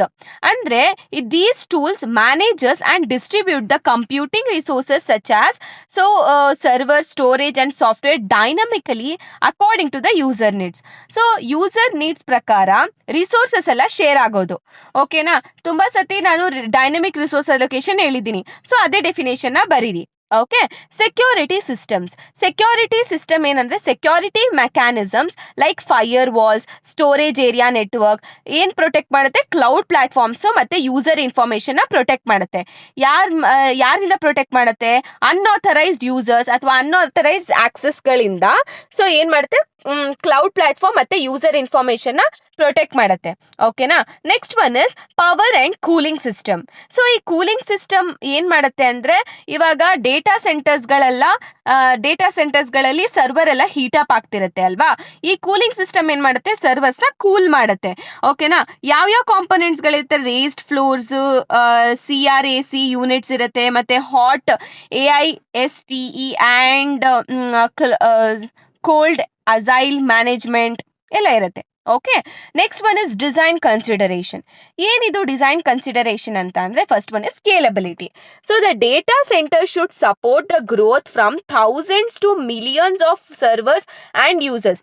ಈ ಡೇಟಾ ಸೆಂಟರ್ಸು ಏನಂದ್ರೆ ಇವಾಗ 1000 ಜನ ಇವಾಗ ಹೆಂಗೆ ಅಂದ್ರೆ ಎಕ್ಸಾಂಪಲ್ ಹೆಂಗ್ ಕೊಡ್ಬೇಕಂದ್ರೆ ಇವಾಗ ನೀವೇನೋ ಒಂದು ವೆಬ್ಸೈಟ್ ನ ಡೆವಲಪ್ ಮಾಡಿದ್ದೀರಾ. ಓಕೆನಾ. ಸೊ ಆ ವೆಬ್ಸೈಟು ಸದ್ಯಕ್ಕೆ ನಿಮಗೆ ಸ್ವಲ್ಪ ಜನ ಯೂಸರ್ಸ್ ಬಂದ್ರೆ ಏನಾಗೋದಿಲ್ಲ, ಆ ವೆಬ್ಸೈಟ್ ಚೆನ್ನಾಗಿ ವರ್ಕ್ ಆಗತ್ತೆ. ಇನ್ ಕೇಸ್ ಏನಾದ್ರೂ ಮಲ್ಟಿಪಲ್ ಯೂಸರ್ಸ್ ಬಂದ್ರೂ ಕೂಡ ಆ ವೆಬ್ಸೈಟು ಅದೇ ರೀತಿ ಏನಾಗಬೇಕು, ವರ್ಕ್ ಆಗಬೇಕು. ಸೊ ಇನ್ ಕೇಸ್ ವರ್ಕ್ ಆಗ್ತಿಲ್ಲ ಅಂತ ಅಂದ್ರೆ ಸಮಥಿಂಗ್ ಇಸ್ ರಾಂಗ್ ಅಂತ ಅಲ್ವಾ. ಅದೇ ರೀತಿ ನಿಮ್ ಡೇಟಾ ಸೆಂಟರ್ಸು ಏನ್ ಮಾಡ್ಬೇಕು ಅಂದ್ರೆ 1000 ಜನ ಇದ್ರೂ ಕೂಡ ಸಪೋರ್ಟ್ ಮಾಡಬೇಕು, ಮಿಲಿಯನ್ ಗಟ್ಲೆ ಯೂಸರ್ ಬಂದ್ರು ಕೂಡ ಸಪೋರ್ಟ್ ಮಾಡಬೇಕು, ಆ ತರ ಇರಬೇಕು. Okay, fault tolerance and reliability. So ಏನೇ ಆಗ್ಲಿ, ಅಕಸ್ಮಾತ್ ಇನ್ ಕೇಸ್ ನೆಟ್ವರ್ಕ್ ಫೇಲ್ ಆಗ್ಲಿ ಅಥವಾ ಒಂದು ಕಾಂಪೊನೆಂಟ್ ಫೇಲ್ ಆಗ್ಲಿ ಅಥವಾ ಸರ್ವರ್ ಫೇಲ್ ಆಗ್ಲಿ, ನಿಮ್ ಸಿಸ್ಟಮ್ ವರ್ಕ್ ಆಗ್ಬೇಕು. ಅಂದ್ರೆ ದ ಸಿಸ್ಟಮ್ ಯಾವುದೇ ರೀತಿ ಫೇಲ್ಯೂರ್ಸ್ ಆದ್ರೂ ಕೂಡ ಕಂಟಿನ್ಯೂ ಮಾಡಬೇಕು ತನ್ನ ವರ್ಕ್ ನ. Okay, efficient resource utilisation. So virtualisation and server consolidation improves the utilisation of the CPU and memory and storage resources. ಈ ವರ್ಚುವಲೈಸೇಷನ್ ಮತ್ತೆ ಸರ್ವರ್ ಕನ್ಸಾಲಿಡೇಷನ್ ಇಂದ ಯುಟಿಲೈಸೇಷನ್ ಆಫ್ ಅಂದ್ರೆ CPU ಯುಟಿಲೈಸ್ ಮಾಡ್ಕೊಳ್ಳೋದಾಗಿರ್ಬೋದು, ಮೆಮೊರಿ ಯೂಸೇಜ್ ಆಗಿರ್ಬೋದು ಅಥವಾ ಸ್ಟೋರೇಜ್ ನ usage ಮಾಡ್ಕೊಳ್ಳೋದಾಗಿರ್ಬೋದು, ಎಲ್ಲ ನೀಟಾಗಿ ಒಂದು ಎಫಿಷಿಯಂಟ್ ವೇಯಲ್ಲಿ ಆಗ್ತಿದೆ. Okay, next one is dynamic resource allocation. So ಇದ್ರ ಬಗ್ಗೆ ನಾವು ತುಂಬಾ ಹೇಳಿದೀವಲ್ವಾ. ಅಂದ್ರೆ ವರ್ಕ್ ಲೋಡ್ ಜಾಸ್ತಿ ಇನ್ಕ್ರೀಸ್ ಆದ್ರೆ ಏನಾಗುತ್ತೆ, ವರ್ಕ್ ಎಲ್ಲ ಡಿಸ್ಟ್ರಿಬ್ಯೂಟ್ ಆಗೋದು, ಆಮೇಲೆ ಯೂಸರ್ಸ್ ಇನ್ಕ್ರೀಸ್ ಆದರೆ ಯಾವ ರೀತಿ ಇರಬೇಕು, ಲೈಕ್ ಯಾವ ರೀತಿ ಸರ್ವರ್ಸ್ ಆಗಲಿ ರಿಸೋರ್ಸಸ್ ಆಗಲಿ ಅಲೋಕೇಟ್ ಆಗಬೇಕು ಅದ್ರ ಬಗ್ಗೆ ಬರೀರಿ. Okay, security and data protection. So strong security and privacy mechanism are required in order to protect the user data and cloud services. ಅಂದರೆ ಒಂದು ಸ್ಟ್ರಾಂಗ್ ಸೆಕ್ಯೂರಿಟಿ ಬೇಕು. ಇವಾಗ ನೀವು ಡೇಟಾನ ಸ್ಟೋರ್ ಮಾಡ್ತಿದ್ದೀರಾ ಅಂತ ಅಂದ್ರೆ ಅದು ಇಂಟರ್ನೆಟಲ್ಲಿ, ಸೊ ಒಂದು ಸ್ಟ್ರಾಂಗ್ ಸೆಕ್ಯೂರಿಟಿ ಅನ್ನೋದು ಬೇಕೇ ಬೇಕು ಆ ಡೇಟಾಗೆ. ಓಕೆನಾ, that's what. Next, power and cost efficiency. ಇವಾಗ modern data centres should reduce the power consumption and the operational cost using the efficient cooling techniques. So ಇವಾಗ ಡೇಟಾ ಸೆಂಟರ್ಸ್ಗಳಲ್ಲಿ ಮಲ್ಟಿಪಲ್ ಸರ್ವರ್ಸ್ ಇರುತ್ತೆ ಅಲ್ವಾ? ಸೊ ಆ ಸರ್ವರ್ಸ್ಗಳಿಗೆ ಅಕಸ್ಮಾತ್ ಜಾಸ್ತಿ ಹೀಟಪ್ ಆದಾಗ ನಿಮಗೆ ಕೂಲಿಂಗ್ ಸಿಸ್ಟಮ್ ಅನ್ನೋದು ಬೇಕೇ ಬೇಕು ಅಲ್ವಾ? ಸೊ ನೀವು ಎಫಿಷಿಯಂಟ್ ಕೂಲಿಂಗ್ ಟೆಕ್ನಿಕ್ಸ್ನ ಯೂಸ್ ಮಾಡಿಕೊಂಡು, ಸೊ ಆಪರೇಷನಲ್ ಕಾಸ್ಟ್ ಆಗಲಿ ಅಥವಾ ಪವರ್ ಕನ್ಸಂಪ್ಷನ್ ಆಗಲಿ ಅದನ್ನು ನೀವು ರೆಡ್ಯೂಸ್ ಮಾಡಬೇಕು. ಓಕೆನಾ, that is what power and cost efficiency. ಅರ್ಥ ಆಯ್ತಲ್ವಾ?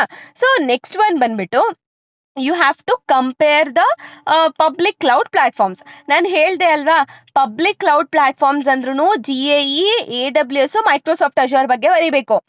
ಓಕೆನಾ?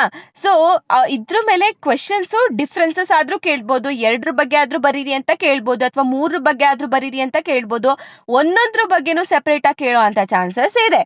ಓಕೆನಾ? ನೀವು ಒಟ್ಟಿನಲ್ಲಿ ಈ ಟಾಪಿಕ್ನ ಬಿಡಕ್ಕೆ ಹೋಗಬಾರ್ದು, ಚೆನ್ನಾಗಿ ಓದ್ಕೊಂಡು ಹೋಗ್ಬೇಕು. ಓಕೆನಾ? ಸೊ ಇವಾಗ ನಾವು ನೋಡ್ತಾ ಹೋಗೋಣ. ಸೊ ಫಸ್ಟ್ ಡಿಫ್ರೆನ್ಸ್ ಬಂದ್ಬಿಟ್ಟು ಸರ್ವಿಸ್ ಮಾಡೆಲ್ ಡಿಫ್ರೆನ್ಸ್ ಅಲ್ವಾ? ಸೊ AWS ಅಲ್ಲಿ ಏನಾಗುತ್ತೆ, IaaS ನ ಯೂಸ್ ಮಾಡ್ತಿದ್ದಾರೆ. ಅಂದ್ರೆ ಇದು ಬರೀ ಇನ್ಫ್ರಾಸ್ಟ್ರಕ್ಚರ್ನ ಕೊಡುತ್ತೆ.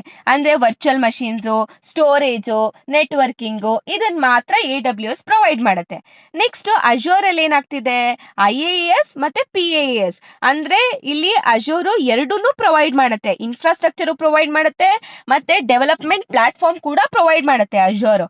ಓಕೆ, ನೆಕ್ಸ್ಟ್ GAE ಏನು, ಬರೀ ಡೆವಲಪ್ಮೆಂಟ್ಗೆ ಮಾತ್ರ ಏನು ಕೊಡುತ್ತೆ, ಅಪ್ಲಿಕೇಶನ್ ಡೆವಲಪ್ಮೆಂಟ್ಗೆ ಪ್ಲಾಟ್ಫಾರ್ಮ್ನ ಕೊಡುತ್ತೆ GAE. ಓಕೆನಾ, that is what. Next difference ಬಂದು ಕಂಪ್ಯೂಟ್ ಕ್ಲೌಡ್ ಡಿಫ್ರೆನ್ಸ್ ಅಂತಾನೆ ಹೇಳ್ಬೋದು. ಸೊ AWS ಅಲ್ಲಿ ಏನು, ಸೊ ಕಂಪ್ಯೂಟ್ ಕ್ಲೌಡ್ ಅಲ್ಲಿ so x86 instruction set, Zen, VM, resource elasticity through the virtual clusters ಅಲ್ವಾ? AWS ಏನ್ ಮಾಡುತ್ತೆ, ವರ್ಚುವಲ್ ಮಷೀನ್ಸ್ ನ ಪ್ರೊವೈಡ್ ಮಾಡುತ್ತೆ. ಹೆಂಗ್ ಪ್ರೊವೈಡ್ ಮಾಡುತ್ತೆ, using the Zen virtualisation ಟೆಕ್ನಾಲಜಿನ use ಮಾಡಿಕೊಂಡು ವರ್ಚುವಲ್ ಮಷೀನ್ ನ ಪ್ರೊವೈಡ್ ಮಾಡುತ್ತೆ. ಅಂದ್ರೆ ಯೂಸರ್ಸು ತುಂಬಾ ವರ್ಚುವಲ್ ಕಂಪ್ಯೂಟರ್ಸ್ನ ಕ್ರಿಯೇಟ್ ಮಾಡ್ಬೋದು. ಓಕೆನಾ? ರಿಸೋರ್ಸ್ ಎಲಾಸ್ಟಿಸಿಟಿ ಅಂತ ಅಂದ್ರೆ ಇವಾಗ ವರ್ಕ್ ಲೋಡ್ ಇನ್ಕ್ರೀಸ್ ಆದ್ರೆ AWS ಏನ್ ಮಾಡುತ್ತೆ, ಆಟೋಮೆಟಿಕ್ ರಿಸೋರ್ಸ್ ನ ಇನ್ಕ್ರೀಸ್ ಮಾಡುತ್ತೆ. ಓಕೆನಾ, that is what resource elasticity ಅಂದ್ರೆ. ನೆಕ್ಸ್ಟ್ ವರ್ಚುವಲ್ ಕ್ಲಸ್ಟರ್ಸ್ ಅಂತ ಅಂದ್ರೆ, ವರ್ಚುವಲ್ ಕ್ಲಸ್ಟರ್ ಅಂದ್ರೆ ನಮಗ್ ಗೊತ್ತು, ತುಂಬಾ ವರ್ಚುವಲ್ ಮಷೀನ್ಸ್ ಒಟ್ಟಿಗೆ ವರ್ಕ್ ಮಾಡೋದನ್ನ ನಾವು ವರ್ಚುವಲ್ ಕ್ಲಸ್ಟರ್ ಅಂತ ಕರಿತೀವಿ. ನೆಕ್ಸ್ಟ್ ಅಜೂರ್ ಅಲ್ಲಿ ಏನ್ ಡಿಫ್ರೆನ್ಸ್ ಇದೆ, common language run time VM, declarative VM, provisioning. ಅಂದ್ರೆ ಇವಾಗ common language run time VMs provision by declared descriptions ಅಂದ್ರೆ ಅಜೂರ್ ಏನ್ ಮಾಡುತ್ತೆ, ಆಟೋಮೆಟಿಕ್ ಆಗಿ ವರ್ಚುವಲ್ ಮಷೀನ್ಸ್ ನ ಕ್ರಿಯೇಟ್ ಮಾಡುತ್ತೆ. ಹೆಂಗೆ, ಯೂಸಿಂಗ್ ಕಾನ್ಫಿಗರೇಷನ್ ಡಿಸ್ಕ್ರಿಪ್ಷನ್ಸ್ ನ ಯೂಸ್ ಮಾಡಿಕೊಂಡು ಏನ್ ಮಾಡುತ್ತೆ, ಅಜೂರು ಆಟೋಮೆಟಿಕ್ ಆಗಿ ವರ್ಚುವಲ್ ಮಷೀನ್ಸ್ ನ ಕ್ರಿಯೇಟ್ ಮಾಡುತ್ತೆ. ಓಕೆ, ಇಲ್ಲಿ ಡಿಕ್ಲರೇಟಿಂಗ್ VM ಪ್ರಾವಿಷನಿಂಗ್ ಅಂದ್ರೆ ಏನು, ಸೊ ಇವಾಗ ಮ್ಯಾನ್ಯುಯಲಿ ಸರ್ವರ್ಸ್ನ ಕ್ರಿಯೇಟ್ ಮಾಡೋದು ಅಂದ್ರೆ instead of creating manual servers, so ನಾವೇನ್ ಮಾಡ್ಬೋದು, ಜಸ್ಟ್ ಬರಿಬೋದು. ಹೆಂಗೆ, example we have to write that's it. So ನೀವೇ ಮ್ಯಾನ್ಯುಯಲ್ ಆಗಿ ಸರ್ವರ್ಸ್ನ ಕ್ರಿಯೇಟ್ ಮಾಡೋ ಬದಲು you have to just simply write. ಏನಂದ್ರೆ RAM, storage, operating system. Azure ಏನ್ ಮಾಡುತ್ತೆ, ಆಟೋಮೆಟಿಕ್ ಆಗಿ ವರ್ಚುವಲ್ ಮಷೀನ್ ನ ಕ್ರಿಯೇಟ್ ಮಾಡುತ್ತೆ. ಓಕೆ, GAE ಏನಾಗಿದೆ, ಸೊ GAE ಅಲ್ಲಿ so predefined application framework handles so written in both Python with atomic scaling ಅಂತ ಇದೆ. ಅಲ್ವಾ? ಸೊ GIE ಏನ್ ಮಾಡುತ್ತೆ ಅಂದ್ರೆ ಮೇನ್ ಆಗಿ ವೆಬ್ ಅಪ್ಲಿಕೇಶನ್ ನ ರನ್ ಮಾಡುತ್ತೆ. ಹೆಂಗೆ? Using the predefined framework ನ ಯೂಸ್ ಮಾಡ್ಕೊಂಡು ವೆಬ್ ಅಪ್ಲಿಕೇಶನ್ ನ ರನ್ ಮಾಡುತ್ತೆ. ಅಂದ್ರೆ ಡೆವಲಪರ್ಸ್ ಬರೀ ಅಪ್ಲಿಕೇಶನ್ ಕೋಡ್ ನ ಅಪ್ಲೋಡ್ ಮಾಡ್ಬೇಕಷ್ಟೇ. ಸೊ ಗೂಗಲ್ ಮಿಕ್ಕಿದೆಲ್ಲ ಹ್ಯಾಂಡಲ್ ಮಾಡ್ಬಿಡತ್ತೆ. ನೆಕ್ಸ್ಟ್ ಬಂದ್ಬಿಟ್ಟು ಆಟೋಮಿಕ್ ಸ್ಕೇಲಿಂಗ್ ಮೀನಿಂಗ್ ಏನಂತ ಅಂದ್ರೆ, ಸೊ ಅಕಸ್ಮಾತ್ ಮೋರ್ ಯೂಸರ್ಸ್ ಬಂದ್ರೆ GIE ಏನ್ ಮಾಡುತ್ತೆ, ಸರ್ವರ್ಸ್ ರಿಸೋರ್ಸಸ್ ನ ಇನ್ಕ್ರೀಸ್ ಮಾಡುತ್ತೆ. ಓಕೆ, ನೆಕ್ಸ್ಟ್ ಡಿಫ್ರೆನ್ಸ್ ಬಂದ್ಬಿಟ್ಟು ಸ್ಟೋರೇಜ್ ಡಿಫ್ರೆನ್ಸ್. ಓಕೆನಾ, ಸ್ಟೋರೇಜ್ ಕ್ಲೌಡ್ ಡಿಫ್ರೆನ್ಸ್. ಸೊ ಈ AWS ಅಲ್ಲಿ ಏನ್ ಮಾಡ್ತೀವಿ ನಾವು, S3 ಏನಕ್ಕೆ ಯೂಸ್ ಮಾಡ್ತೀವಿ? ಸೊ ಫೋಟೋಸ್ ಮತ್ತೆ ವಿಡಿಯೋಸ್ ನ ಸ್ಟೋರ್ ಮಾಡೋದಕ್ಕೆ. ಓಕೆ, EBS ಏನಕ್ಕೆ ಯೂಸ್ ಮಾಡ್ತೀವಿ? So it is like hard disk ಅಂತಾನೆ ಹೇಳ್ಬೋದು ವರ್ಚುವಲ್ ಮಷೀನ್ಸ್ಗೆ. ಓಕೆ, ನೆಕ್ಸ್ಟ್ ಇಲ್ಲಿ ಅಜೋರ್ ಅಲ್ಲಿ ಏನು ಯೂಸ್ ಮಾಡ್ತಾ ಇದೀವಿ ನಾವು? SQL ಅಜೋರ್. ಇದೊಂದು ಕ್ಲೌಡ್ ಡೇಟಾಬೇಸ್ ಸರ್ವಿಸ್. ಓಕೆನಾ. ನೆಕ್ಸ್ಟ್ GIE ಅಲ್ಲಿ ಏನು ಯೂಸ್ ಮಾಡ್ತೀವಿ? GIE ಅಲ್ಲಿ ನಾವು ಬಿಗ್ ಟೇಬಲ್ ಮತ್ತೆ ಮೆಗಾ ಸ್ಟೋರ್ ನಾವು ಯೂಸ್ ಮಾಡ್ತೀವಿ. ಏನಕ್ಕೆ? ಸ್ಟೋರ್ ಮಾಡೋದಕ್ಕೆ. Okay, next one is network cloud services. So ಈ ನೆಟ್ವರ್ಕ್ ಕ್ಲೌಡ್ ಸರ್ವಿಸಸ್ ಅಲ್ಲಿ ಫಸ್ಟಿಗೆ AWS ಅಲ್ಲಿ ಏನಿದೆ? Security groups, availability zones and elastic IP ಅಲ್ವಾ? ಸೊ ಸೆಕ್ಯೂರಿಟಿ ಗ್ರೂಪ್ಸ್ ಅಂದ್ರೆ ಸೊ ಯಾವ ರೀತಿ ನೀವು ಡೇಟಾನ ಪ್ರೊಟೆಕ್ಟ್ ಮಾಡ್ತೀರಾ ಅಂತ.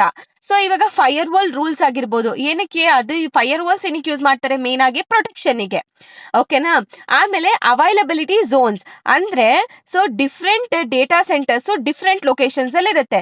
ಸೊ ನಾವು ಆರಾಮಾಗಿ ಬ್ಯಾಕಪ್ ಮಾಡ್ಕೊಳ್ಬಹುದು. ಓಕೆನಾ. ನೆಕ್ಸ್ಟ್ ಎಲಾಸ್ಟಿಕ್ IP ಅಂದ್ರೆ ಫ್ಲೆಕ್ಸಿಬಲ್ ಪಬ್ಲಿಕ್ IP ಅಡ್ರೆಸ್ ಅಂತಾರೆ ಅದನ್ನ. Okay, next one is atomic configuration with the user declarative decisions. ಯಾವ್ದದು? ಅಜೋರ್. ಸೊ ಇಲ್ಲಿ ಯೂಸರ್ಸ್ ಏನ್ ಮಾಡ್ಬೋದು? ತಮ್ಮ ರಿಕ್ವೈರ್ಮೆಂಟ್ಸ್ ನ ಡಿಸ್ಕ್ರೈಬ್ ಮಾಡ್ಬೋದು.